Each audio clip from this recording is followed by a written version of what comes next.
పూర్ణిమ ప్రిన్స్లో కళ్యాణం కమనీయం సేల్స్. ప్రతి 15,000 కొనుగోలుపై ఒక గోల్డ్ కాయిన్ ఉచితం. ఉస్తాద్ భగత్ సింగ్, మీ ఉస్తాద్ ఎవరు ఇండస్ట్రీలో? అంటే మీ గురువు, మీ టీచరు, మీ బలం? నా ఎవ్రీథింగ్ అంటే గురు, టీచర్, బలం, నా ఇన్స్పిరేషన్, నా అన్న, నా దైవం. నాకు అదే షాక్ సినిమా పోయిన తర్వాత కూడా నన్ను నమ్మి మళ్ళీ సినిమా ఇచ్చి నన్ను నిల్చోబెట్టి ఇవాళ ఇక్కడ కూర్చోబెట్టి ఏం చేసినా రవితేజ గారండి. సార్, మనకు ఉస్తాదు సంబంధించి ఆరా సాంగ్ ఒకటి రిలీజ్ చేశారు. అవును. పవన్ కళ్యాణ్ గారి ఆరాని తొలిసారి హరీష్ శంకర్ చూసిన క్షణం ఏంటి? బిహెచ్ఎల్లో తమ్ముడు తొలి ప్రేమ షూటింగ్ జరిగినప్పుడు తొలిసారి ఆయన డైరెక్ట్గా చూశాను. అంతకుముందు ఐ థింక్ సంజీవయ్య గార్డెన్లో అక్కడమ్మ ఇక్కడ పోయి ఓపెనింగ్ కూడా వెళ్ళాను, కానీ అప్పుడు సరిగ్గా చూడలేకపోయాను. చాలా క్రౌడ్, పోలీసులు, హడావుడి ఉండేది. ఆయన సినిమా అక్కడమ్మ ఇక్కడ పోయి ఓపెనింగ్ అక్కడ జరిగింది. సార్, బట్ బిహెచ్ఎల్లో చాలా తృప్తిగా ఒక 20-30 రోజులు పెద్ద పెద్ద షెడ్యూల్స్ చేశారు. 2 సినిమాలు అక్కడ చూశాను. బట్ నేను యాజ్ అ డైరెక్టర్గా ఆయన ఫస్ట్ టైం కలిసింది ఆయన ఫామ్ హౌస్లో మిరపకాయ కట్ చేయడానికి వెళ్ళినప్పుడు ఒక బ్లూ డెనిమ్ జీన్స్, డెనిమ్ ప్యాంట్స్లో ఆయన్ని ఫస్ట్ టైం చూశాను. 1.5-2 గంటలు స్పెండ్ చేశాను. అది ఫస్ట్ మెమరీ. గబ్బర్ సింగ్ సినిమాలో ఒక డైలాగ్ ఉంటుంది సార్, పసివాడు పవన్ కళ్యాణ్ అయ్యాడు అని చెప్పేసి. ఉస్తాద్ భగత్ సింగ్కి వచ్చేలాగే పవన్ కళ్యాణ్ డిప్యూటీ సీఎం అయ్యాడు.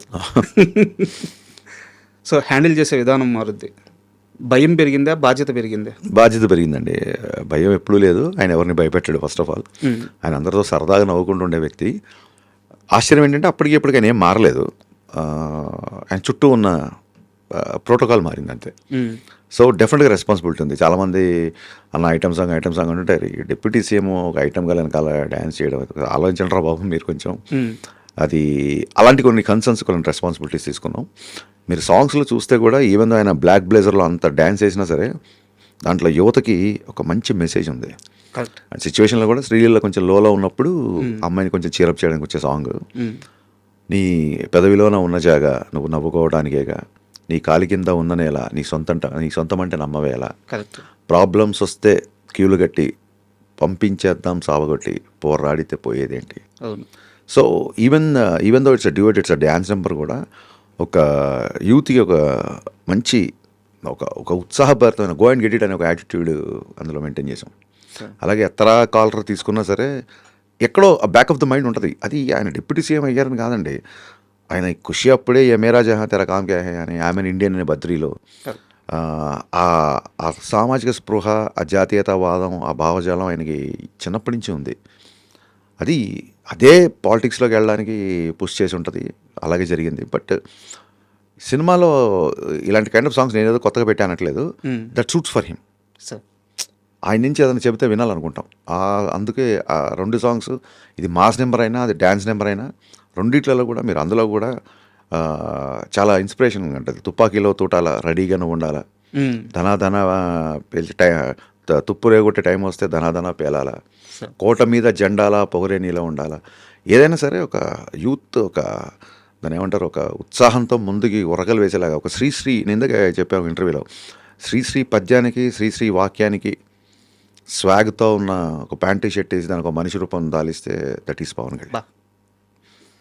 అండ్ మనం కన్వర్జేషన్ తెలియకుండానే లిరిక్స్ మీదకి వెళ్ళిపోతుంది కాబట్టి నా దగ్గర ఇంకో స్పెషల్ క్వశ్చన్ ఉంది సార్. చెప్పండి. మీ సినిమా టైటిల్స్ కార్డ్స్ పడేటప్పుడు ఒక షాక్ తప్పించి మిగతా అన్ని సినిమాలు చాలా వరకు ఫస్ట్ ఆ టైటిల్ కార్డ్స్లో ఫస్ట్ పడేది లిరిక్స్. అవునండి, అవును.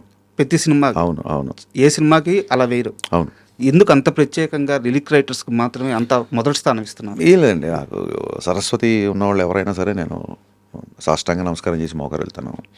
అందులోనూ నాకు చిన్నప్పటి నుంచి నాన్నగారు తెలుగు టీచర్ అవడం వల్ల చిన్న పుస్తకాలు, సాహిత్యం టచ్ ఉంది.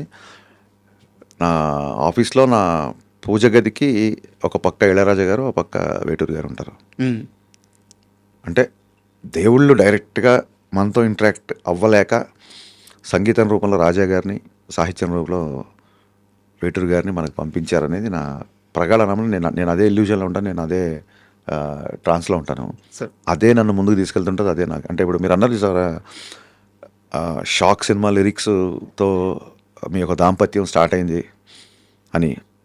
అలాగ నాకు నేను ఎప్పుడు లోలో ఉన్నా లేదా ఎప్పుడు నాకు ఎనర్జీ అవసరమైనా నాకు ఏదో రూపంలో చూడండి, ఒక భగవద్గీత తీస్తే ఒక శ్లోకం మనని గైడ్ చేస్తుంది అంటారు చూసారా, అలాగే ఏదైనా పాట పెడితే నాకు వేటూరు గారు గైడ్ చేస్తారు నన్ను. మీరు నమ్మరు, దెర్ ఆర్ వెరీ అంటే నేను అసిస్టెంట్ డైరెక్టర్ ఉన్నప్పటి నుంచి it's not because I don't like to cell sympathy stories, because మనమేం స్వాతంత్ర సమయంలో పాల్గొనలేదు. నేను డైరెక్టర్ అవ్వాలని, కమర్షియల్ సినిమాలు తీయాలని, నేను పేరు సంపాదించాలని వచ్చాను. కాబట్టి మన కష్టాలు, మన స్ట్రగుల్స్, మన పిటి స్టోరీస్ అంత వాల్యూ ఉంటుందని నేను అనుకోను బేసిక్గా. మనం దేశ సేవలో పాల్గొని లాఠీ దెబ్బలు తిని జైళ్ళకి వెళ్తే దాన్ని త్యాగం అంటారు తప్ప, నేను 2 రోజులు తినలేదు, 3 రోజులు పడుకోలేవని నేను చెప్పుంటాను ఇమెచ్యూర్గా. బట్ ఇవన్నీ అయింది నువ్వు డైరెక్టర్ అవ్వడానికి, నువ్వు ఏదో సైంటిస్ట్ అవ్వడానికో దేశానికి ఏదో ఉపయోగపడమని కాదు. So I don't believe that. But having said that, ఎప్పుడన్నా లోలో ఉన్నప్పుడు నాకు వెటూరి గారి సాహిత్యం చాలా రకాలుగా, అంటే మా ఊపిరి నిప్పుల ఉప్పెన, మా ఊహల కత్తుల వంతెన, మా దెబ్బకు దిక్కులు పిక్కటిల్లిపోయే రంపంపం, ఆ లైన్స్, అందులోనే నేడేరా నీకు నేస్తము రేపే లేదు, నిన్నంటే నిండు సున్నరా రానే రాదు. చిన్నప్పటి నుంచి ఇలాంటి బాగా వినడం మూలంగా, తెలుగు మీడియం స్టూడెంట్ అవ్వడం మూలంగా నాకు ఎస్పెషల్లీ మాటలంటే నేను రాయగలుగుతాను, కానీ లిరిక్స్ రాసేవాళ్ళంటే నాకు చాలా గౌరవం. అందుకు లిరిసిస్టుల పేర్లు నాకు ఇప్పుడు ముందుంటాయి. Super sir. అండ్ ఈ 2425 కారు ఫ్యాంటసీ అని సార్ మీకు? ఏం లేదండి, బిహెచ్ఎల్ శ్రీనివాస్ గారు కానీ నేను థియేటర్ చేసినప్పుడు నాకు ఒక సన్నిహితుడు, నాకంటే చాలా పెద్ద, నాకు గైడ్ లాగా ఉండేవాళ్ళు. మిరపకాయ సినిమా బిఫోర్ ఆయన కొత్త కారు కొనుక్కుంటే ఆయన పాత కారు నాకు అమ్మేశారు. దాని నెంబర్ 2425.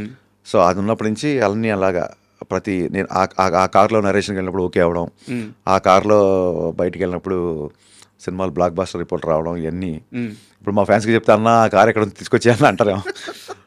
సో అప్పటి నుంచి ఇంకా 2425 స్టార్ట్ అయింది. గబ్బర్ సింగ్లో కూడా నాకు తెలియకుండా మా కోడేటర్ బాబీ సార్ బండికి, సార్ బైక్కి ఆ నెంబర్ వేసేసాడు. సినిమా ఇండస్ట్రీ హిట్ అవడంతో ఇంకా మా డైరెక్షన్ డిపార్ట్మెంట్ తీసుకున్న కాల్ అది, నాది కాదు. అదే చాలా సినిమాల్లో గమనించాను. ఉస్తాద్లో కూడా అదే ఉంటుంది. అవును సార్. ఇప్పుడు ఉస్తాద్ విషయానికి వస్తే, మామూలుగా పవన్ కళ్యాణ్ గారి సినిమాలు అంటే ఆయనకున్న ఫ్యాంటసీ ప్రకారం, లేకుంటే ఆయనకున్న ఇష్టం ప్రకారం తుపాకులు, రకరకాల గన్స్ కనిపించడం సర్వసాధారణం. ఉస్తాద్లో కొత్తగా యారో కనిపిస్తుంది. అవునండి, బాణం అనేది ఐ థింక్ నాకు తెలిసి అంటే దాన్ని ఏమంటారు, కథని సపోర్ట్ చేసే దీంట్లో అంటే ఒక ట్రైబల్ కుర్రాడు, చిన్నప్పటి నుంచి భగత్ సింగ్ యొక్క సిద్ధాంతాలని, భావజాలని వంట పట్టుకొని ధైర్యంగా పెరిగిన కుర్రాడు. భగత్ సింగ్ అంటేనే కారణం ధైర్యం సార్. భగత్ సింగ్ అంటే మనకు గుర్తొచ్చే ధైర్యం. కరెక్ట్. సో ఆ క్యారెక్టర్ ఉస్తాద్ భగత్ సింగ్ క్యారెక్టర్ కాబట్టి, ట్రైబల్ కుర్రాడు కాబట్టి బాణంతో చిన్న లింక్ ఉంటుంది. ఏదో మామూలు కాస్ట్యూమ్లో పెట్టలేదు. అవును. ఫంక్షన్ సార్, మీ fans, cult fans, sir fans, Pawan Kalyan గారి ఫ్యాన్స్ అందరూ ఫంక్షన్ కోసం చాలా ఈగర్గా వెయిట్ చేస్తున్నారు. రేపు ఫంక్షన్ ఏ స్థాయిలో ఉండబోతుంది? మీరు ఊహించే అంత ఫ్యాన్స్ అందరూ ఊహించుకునే స్థాయిలోనే ఉంటుంది.